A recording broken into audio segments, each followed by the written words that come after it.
सलमान अकरम राजा साहब, ये क्या किस्सा है? आज आपकी बड़ी सख्त ट्वीट्स भी मंजर आम पे आई हैं। आपने तो पहले ही पीटीआई की क़यादत के बीच काफ़ी खींचातानी हो रही थी, आज आपने भी उनकी पीटीआई से कुछ साथियों की वफादारी पर शक का इजहार कर दिया है और कहा है कि शायद वो मुक़तदरा की ख्वाहिशात के ताबे हैं वो लोग जो कि फहरिस्त में नाम ना होने के बावजूद भी खान साहब से मुलाकात के लिए अडयाला जेल में चले गए। इसके हवाले से कुछ कहना चाहेंगे आप?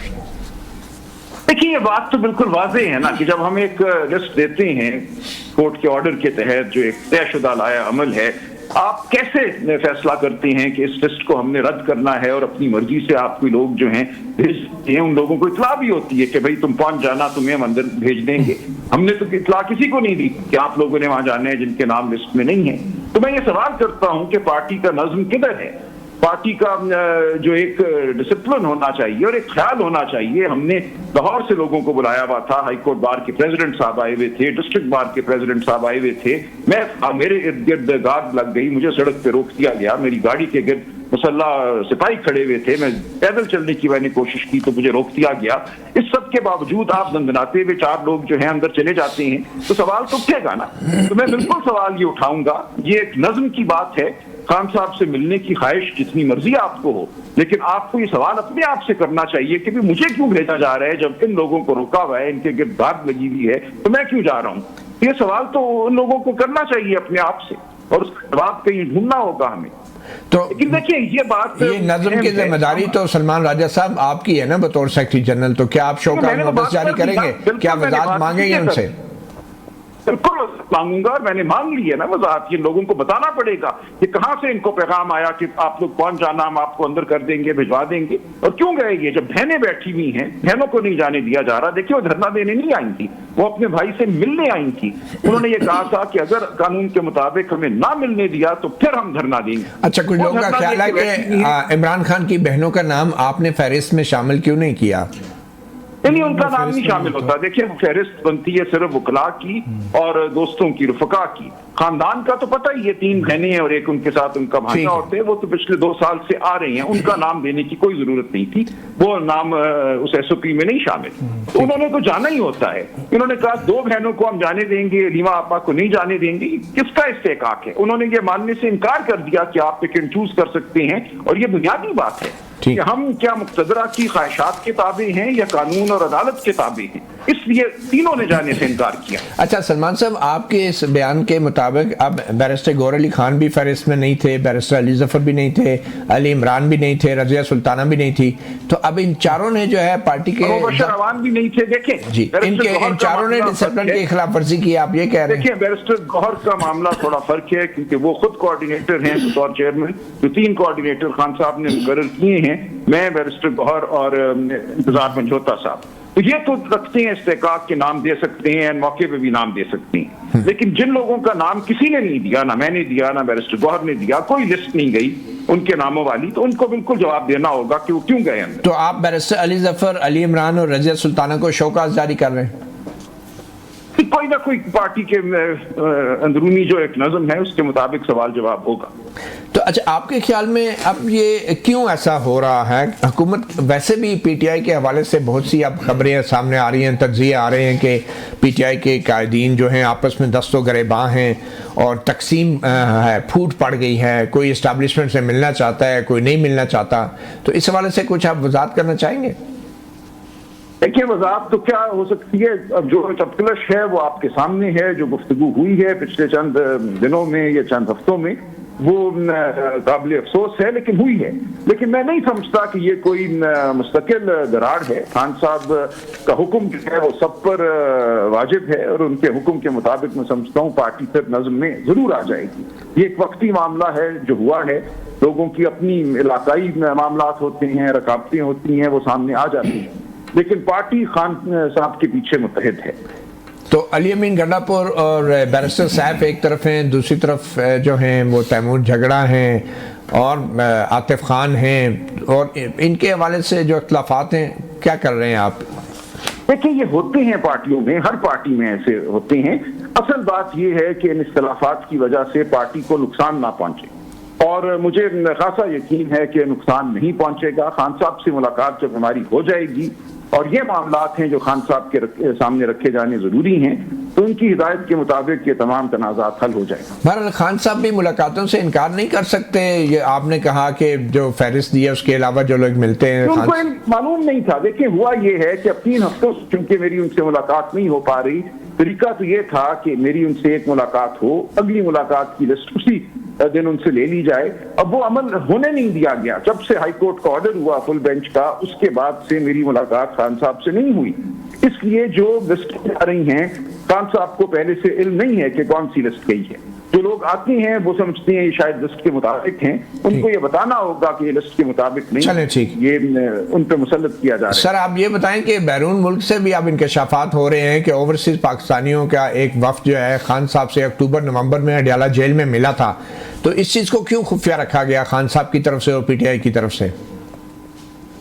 मुझे नहीं पता कौन मिला था, क्या मिला था, उसकी क्या वक़्त और हैसियत है। देखिए उनसे उनके रफ़क़ा मिलते हैं, वो पाकिस्तानी हो या उससे बाहर हो। अक्टूबर के बाद ये मुलाकातें नहीं हुई, लेकिन अक्टूबर तक तो मुलाकातें हो रही थी, इसलिए उसमें कोई इतनी बड़ी बात पार्टी के नॉलेज में थे कि ये जो बाहर से एक डॉक्टर तनवीर साहब हैं या दूसरे ओवरसीज कोई पाकिस्तानी मिले थे, ये आपके नॉलेज कोई पार्टी से ताल्लुक नहीं है। ये पार्टी के खेल में नहीं था, वो अपने तौर पे आए हैं, ना वो पार्टी के मेंबरान हैं। देखिए वो एक डॉक्टर हैं या जो भी वो करते हैं अमेरिका में, वो अपनी दानिश में आए हैं। उनका मकसद शायद अच्छा ही होगा, वो शायद फायदा पहुंचाना चाहते हो पाकिस्तान में जमहूरियत को, और इमरान खान साहब के हवाले से अच्छे गुमान रखते हो, लेकिन हमारा उनसे कोई ताल्लुक नहीं। अच्छा, आजम सवाती साहब की जो वीडियो आजकल गर्दिश कर रही है, वो कह रहे हैं दिसंबर 2022 में खान साहब ने कहा था कि एस्टेब्लिशमेंट से मुलाकात करें आप मेरे बिहाफ पे, तो अभी भी वो पॉलिसी बरकरार है खान साहब की?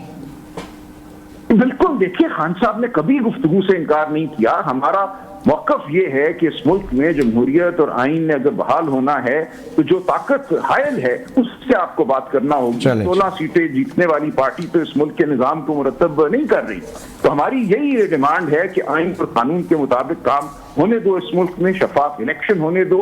तो इलेक्शन हुए हैं, उसके नतीजे को सामने आने दो। तो जो रुकावट है उसी रुकावट से बात होगी ना, ठीक है, ये कोई शजरे ममनुआ नहीं। चल ठीक। अब वे जो अडयाला जेल में मुलाकातें आपकी नहीं होने दी गई, तो आप इसकी शिकायत जो है अदलिया से करेंगे या फौज से? अदलिया से ही करेंगे। देखें अदलिया ने अपने अहकामात की पासदारी करानी है, हम देखेंगे किस हद तक वो करें। ठीक, बहुत शुक्रिया सलमान अकरम राजा, सेक्रेटरी जनरल पाकिस्तान तहरीक-ए-इंसाफ।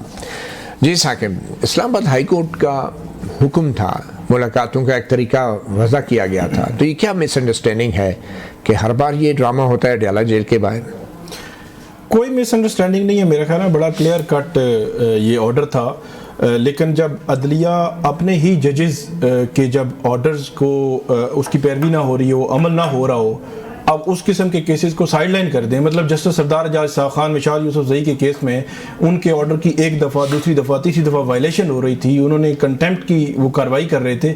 उसके केस को लार्जर बेंच ने अपने केस में लगाया, अपने बेंच में, और उस पर बगैर कार्रवाई किए उसको डिस्पोज ऑफ कर दिया। तो जिस दिन ये ऑर्डर किया जा रहा था तो उस वक्त भी इस एप्रीहेंशन का मतलब की गई कि हो सकता है कि इस पर ऑर्डर पर अमल ना हो, लेकिन उन्होंने कहा नहीं जी हमने ऑर्डर किया, इस पर अमल होगा, तो नहीं हुआ। मंगल और जुमरात की मुलाकात थी।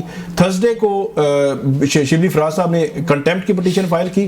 थर्सडे, फ्राइडे, सैटरडे और उसके बाद मंडे और ट्यूसडे भी गुजर गया, अभी तक ना बेंच बना, ना केस की समाअत हुई है, और आज फिर वही फड्डा रहा है। मेरा ख्याल में अदलिया को थोड़ा सा 26वीं आईनी तरमीम के बाद वैसे भी बड़े सवालात थे कि कहीं ना कहीं अदलिया पर कंट्रोल बढ़ गया, तो इस तासुर से अदलिया को बाहर निकालना चाहिए अपने आप को, कि अगर ये ऐसा तासुर है तो कि मतलब वहां पे इतने रौले पड़ रहे हैं, आपके पास केस पड़ा हुआ है, लार्जर बेंच है, आप केस लगाएं, जो भी लॉ कानून के मुताबिक चीज है उसको आगे बढ़ाएं। चाहे जाए कि हर रोज लोग जो है वो तानो तछनी हम बात कर रहे हो, जी अदलिया के पास केस पड़ा हुआ है, वो केस लगा ही नहीं रहे, सुन ही नहीं रहे, उनके ऑर्डर पर अमल ही नहीं हो रहा। चले, जस्टिस अतर मनल्ला जब chief justice Islamabad high court थे, उस वक्त बड़े सख्त किस्म के ऑर्डर्स आते थे, चाहे वो मिसिंग पर्सन का केस हो, चाहे वो इस तरह के मामलात हों।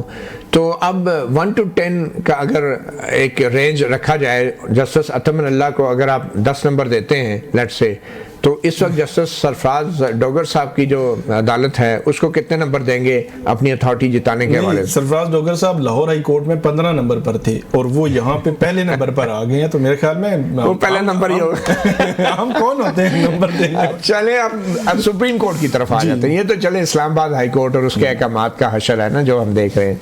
सुप्रीम कोर्ट में 9 मई के हवाले से आज जमानत मनसूखी की बहुत सी दरख्वास्तें हुकूमत की जो 9 मई के मुल्ज़मान की थी, उसमें आज सुप्रीम कोर्ट ने 4 महीने का टाइम दे दिया कि आप ट्रायल मुकम्मल करें। ये सुप्रीम कोर्ट ने पूछा नहीं कि पिछले 1 साल 1.5 में क्या होता रहा है, कितने लोग हैं और ये मुकदमात बने कैसे हैं, किसी ने कोई सवाल नहीं हो। 4 महीने में वो हो जाएगा जो 1.5 साल में नहीं हुआ। इसमें एक चीज़ देखने वाली है कि 38 अजला में 319 मुकदमात, 35,000 मुल्ज़मान, 11,000 मुल्ज़मान गिरफ्तार जिनके खिलाफ केसेस हैं। मिशाल खान केस का हवाला दिया चीफ साहब ने, हालांकि वो एक केस था एक बंदे का और मर्दान यूनिवर्सिटी वाला, तो उन्होंने कहा कि वो 3 माह में ट्रायल मुकम्मल हो गया था। तो मेरे ख्याल में सीक्वेंस उनको देखना चाहिए। यहाँ सिचुएशन ये है, मेरे ख्याल में एक लंबी लिस्ट होगी इमरान खान साहब से लेकर नीचे तक कि जिनके केसेस फैसलाबाद में भी हैं, लाहौर में भी हैं, रावलपिंडी में भी हैं और मुख्तलिफ जगहों पे हैं। एक बंदा है, मतलब लाहौर में अगर 12 केस हैं तो पिंडी में भी इमरान खान साहब पे 12 केस हैं, तो हर एक का अपने अपने ट्रायल्स हो रहे हैं। तो ये कैसे मैनेज होगा, ये वो सवाल था जो फैसल चौधरी साहब ने उनके सामने रखा फवाद चौधरी साहब के हवाले से कि उनके केसेस मुख्तलिफ अजला में 6, 8, 10 केसेस हैं, तो इनको कैसे मैनेज करेंगे आप 4 माह, और उसमें आपने कानूनी तकाजे भी पूरे करने हैं। वो कह रहे थे फैसलाबाद में हमारे ऊपर या किसी और जगह पे चार्ज फ्रेम हो गया, गवाहों के बयानात हो गए, हमें चार्ज की कॉपी नहीं मिली। फिर इसमें एक और जो चीज़ बड़ी इंपॉर्टेंट है कि इस सारे प्रोसिक्यूशन ने जो केसेस बनाए थे, हमने शुरू में देखा ये इंसिडेंट हुआ, उसके बाद प्रेस कॉन्फ्रेंसेस, मजम्मतें, पार्टी से अलहदगी, तो वो लोग कहीं ना कहीं हमें मतलब उनको रिलीफ मिलते गए। तो अब ये जो प्रोसिक्यूशन इसको कैसे साबित करेगी? फिर जो मेन लीडरशिप है उस पर इल्ज़ाम है कॉन्स्पिरेसी का। कॉन्स्पिरेसी में 2 मीटिंग्स हुई हैं, एक जो चक्री इंटरचेंज पे, एक जमान पार्क में बताई जाती है। तो कॉन्स्पिरेसी पे अगर आप एक मुलजिम के खिलाफ फैसलाबाद में भी कॉन्स्पिरेसी है, लाहौर में भी है, रावलपिंडी में भी है, तो उनको आपने किसी भी क्रिमिनल केस में पूरी लड़ी जो करनी है, लिंक करनी है, तो एक भी उसमें से खत्म हो गया तो वो तो फायदा मुलजिम को। आप ये देखें अगर नीचे ट्रायल में सजाएं हो गई तो ये 34,000 मुल्ज़मान के केस सुप्रीम कोर्ट कितने अरसे में डिसाइड करेगी? सुप्रीम कोर्ट जब अपील में आएंगे वो हाई कोर्ट से होते हैं। इसमें एक और बड़ी इंपॉर्टेंट चीज़ है कि इसमें उमर अयूब साहब भी हैं, इसमें इनके और पार्लियामेंटेरियंस भी हैं जो नेशनल असम्बली में, इनके वज़ीर आला खैबर पख्तूनख्वा भी हैं, वहाँ पे कौमी असम्बली के लोग भी हैं, और अगर ये सजाएं हो गई, ये डिस्क्वालीफाई हो गए जी, तो फिर क्या होगा? फिर चीफ जस्टिस याहिया अफरीदी 4 महीने में मुकम्मल कर लेंगे। ये चीज़ जो है ना मेरे ख्याल में बड़ी इंपॉर्टेंट है। लेकिन इस सारे तनाजुर में PTI के वकील वहाँ सुप्रीम कोर्ट में नहीं थे जो सारा ये कज़िया उनके सामने रखते, उनको बताते कि सिचुएशन क्या। 13-14 अप्रैल को अब मेरे ख्याल में कुछ चीज़ होगा, क्योंकि याहिया अफरीदी साहब ने कहा है कि ऑर्डर अभी हम फाइनल नहीं कर रहे, 13-14 की समाअतें करके फिर ऑर्डर जो फाइनल करेंगे।